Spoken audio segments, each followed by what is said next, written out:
ಸಿದ್ದರಾಮಯ್ಯನವರ ಪರವಾಗಿ ಪ್ರಚಾರ ಮಾಡುವಂಥದ್ದು ನನ್ನ ಧರ್ಮ ಅಲ್ಲ. ನನ್ನ ಪಕ್ಷ ಟಿಕೆಟ್ ಕೊಟ್ಟೈತಿಲ್ರಿ, ಏನೇ ಆಗಲಿ. ನಾ MLA ಆಗಿನ ಇಲ್ಲಿ BJP ಇದ್ದೀನಿ. ನಾ BJPಗೆ ಯಾಕೆ ದ್ರೋಹ ಮಾಡ್ಬೇಕು? ನಾ ಎಂದೂ BJPಗೆ ದ್ರೋಹ ಮಾಡೋ ಕೆಲಸ ಮಾಡೋದಿಲ್ಲ. ಅವಾಗೂ ಸಿದ್ದರಾಮಯ್ಯನವ್ರು ನಿಮ್ಗೆ ಇವತ್ತು ಹೇಳ್ತೀನಿ, MLC ಇದ್ದೆ ನಾನು.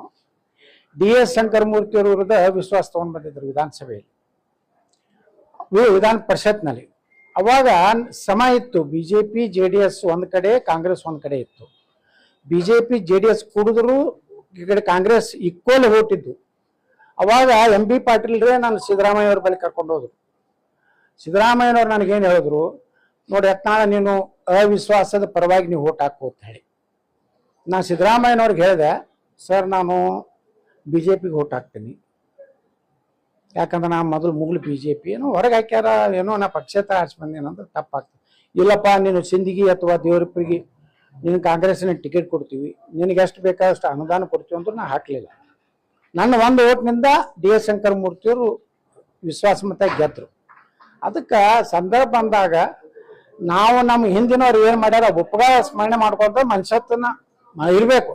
ಸುಮ್ಮನೆ ನಮ್ಗೆ ವಿರೋಧ ಮಾಡ್ಯಾರ, ತಾವ್ನು ಸೋಲಿಸ್ತೀನಿ ಇವ್ರು ಸೋಲಿಸ್ತೀನಿ ಅಂತ ಕೆಟ್ಟ ದುರಾಭಿಮಾನಕ್ಕೆ ಮನುಷ್ಯ ಬೀಳಬಾರ್ದು. ಪಕ್ಷಕ್ಕೂ ಇಲ್ಲ, ನನಗೂ ಇಲ್ಲ. ಪಕ್ಷಕ್ಕೂ ಏನು ನನ್ನ ಹೊರಗೆ ಹಾಕಿದ್ರಿಂದ ಏನು ಲುಕ್ಸಾನ್ ಆಗಿಲ್ಲ, ನನಗೂ ಲುಕ್ಸಾನ್ ಆಗಿಲ್ಲ. ಎಲ್ಲ ಐತಿ.